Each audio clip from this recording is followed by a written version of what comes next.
हम लोग कक्षा 9 की गणित पढ़ रहे थे, जिसमें हम अध्याय 1 को पढ़ रहे थे। इस वीडियो में हम प्रश्नावली 1.6 को हल करेंगे। ठीक है, इसका हम पहला प्रश्न लेते हैं। तो पहला प्रश्न क्या है, निम्न का मान ज्ञात कीजिए। हमें ये पॉइंट दिए गए हैं, इनका हमें मान निकालना है। इससे पहले आप एक नियम समझ लीजिए। यदि कोई संख्या मान के चलिए x है और उसकी कोई घात है, मान के चलिए m है, और फिर पूरे की घात n है, तो घातों का गुणा हो जाता है। यदि घात के ऊपर घात है तो घातों का गुणा हो जाता है, यानी कि ये x बराबर m गुणा n बन जाएगा इस प्रकार से। और जब हम इसे हल करेंगे तो x की घात m n आ जाएगा, n का गुणा m करेंगे तो m n आ जाएगा। इस प्रकार से ये नियम आपका इन सवालों में लगेगा। चलिए देखते हैं सवालों को। तो पहला पॉइंट हम लेते हैं। पहला पॉइंट है 64 की घात 1/2 इस प्रकार से। अब इसको हल करने के लिए आपको 64 को लेना होगा। ठीक है, 64 को हमने ले लिया कुछ इस प्रकार से। ठीक है, 64 को हमने ले लिया। अब इसके बाद में आपको इसके गुणनखंड करने हैं। सबसे पहले आप इसे 2 से काटेंगे तो 2 × 6, 2 दूना 4 इस प्रकार से कटेगा। फिर आप 2 से काटेंगे तो 16 आएगा, और फिर आप 2 से काटेंगे तो 8 आएगा। आपको जब तक काटते जाना है जब तक आपको 1 ना मिल जाए यहाँ पर। तो आप फिर से 2 से काटेंगे तो यहाँ पर 4 आ जाएगा, और 2 से फिर पुनः काटेंगे तो आपका यहाँ पर 2 आ जाएगा, और 2 से फिर काटेंगे तो आपका यहाँ पर 1 आ जाएगा। 1 आ गया। अब देखिएगा 64 को हमने काटने के लिए कितने 2 का यूज किया है, या फिर कह लें कि 64 के गुणनखंड जब हमने किए तो हमें कितने 2 प्राप्त हुए हैं। गिनिएगा 1 2 3 4 5 6। 2 हमें कितनी बार प्राप्त हुए हैं, 6 बार, यानी कि हम 2 की पावर या फिर घात 6 लिख सकते हैं। तो हम 64 को क्या लिख सकते हैं, 2 की पावर 6। चलिएगा लिख दीजिए। हमने 64 को लिख दे रहे हैं। सॉरी, मार्कर में थोड़ी खराबी आ चुकी है। चलिए देखिएगा, अब हम 64 को क्या लिखेंगे, 2 की पावर 6, और हमारी पूरे की पावर कितनी है, 1/2। चलिए यहाँ पर 2 की पावर 6 है और फिर पूरे की पावर 1/2 है। मैंने यहाँ आपको बताया था यदि घात के ऊपर घात है तो उनका क्या होता है, गुणा हो जाता है। तो यहाँ हम क्या कर देंगे, 2 और 6 गुणा 1/2। घात के ऊपर घात है तो हमने घातों का गुणा कर दिया।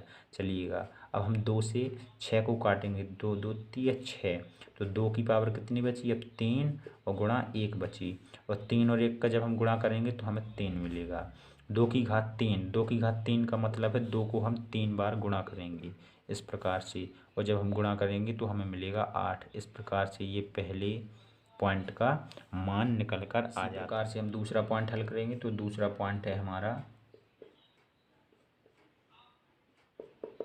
32 की घात 1/5। तो हम सबसे पहले क्या करते हैं, 32 को ले लेते हैं। एक तरफ हमने 32 को ले लिया, और अब हम इसकी गुणनखंड करेंगे। 2 से सबसे पहले काटेंगे तो हमें 16 मिलेगा। अब हम पुनः 2 से काटेंगे, हमें 8 मिलेगा। 2 से पुनः काटेंगे 4 मिल जाएगा। 2 से एक बार और काटेंगे तो 2 मिल जाएगा, और फिर 2 से काट देंगे तो 1 मिल जाएगा। ठीक है, अब देखिएगा हमें कितने 2 मिले हैं, 1 2 3 4 5 2 मिले हैं। ठीक है, यानी कि हमें 32 के गुणनखंड करने पर 5 2 मिले हैं। तो हम 32 की जगह कितने लिख सकते हैं, 2 की घात 5, क्योंकि 2 हमें 5 बार मिले हैं। तो 2 की घात 5 हम किसकी जगह लिख सकते हैं, 32 की जगह, क्योंकि 32 के तो ये गुणनखंड है।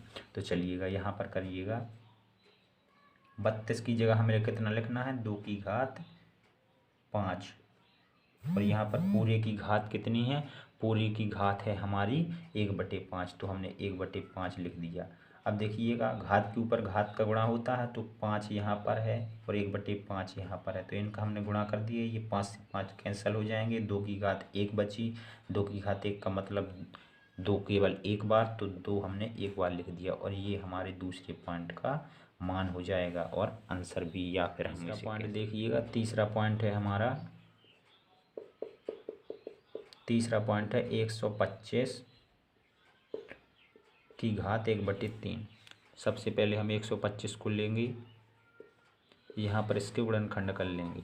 ये 2 से नहीं कटेगा, ठीक है। इसे हम 5 से काटेंगे, ना तो ये 2 से कटेगा ना 3 से कटेगा, 5 से कटेगा, तो 5 से काटेंगे तो हमें मिलेगा 25। पुनः हम 5 से काटेंगे तो हमें 25 यानी कि हमें 5 पुनः मिल जाएगा। फिर 5 से काटेंगे तो 1 मिल जाएगा, हमें 1 मिल गया। अब हम रुक जाएंगे। अब इसके बाद में हम देखेंगे कि हमें 5 कितने बार प्राप्त हुआ है। 5 हमें 3 बार प्राप्त हुआ है, ठीक है। किसके गुणनखंड करने पर, 125 के। तो हम 5 की पावर कितने लिख सकते हैं, 3 लिख सकते हैं, और 5 की पावर 3 को 125 की जगह लिख सकते हैं। चलिएगा करते हैं। 125 की जगह हम कितना लिखेंगे, 5 की पावर 3 लिख देंगे, ठीक है। और पूरी की पावर कितनी है, 1/3। चलिए 1/3 लिख दिया।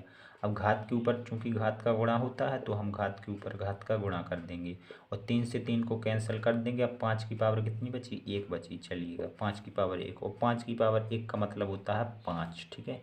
इस प्रकार से ये हमारे तीसरे पॉइंट का आंसर हो जाएगा, और हमारा प्रश्न 1 पूर्ण रूप से हल हो जाता है। धन्यवाद।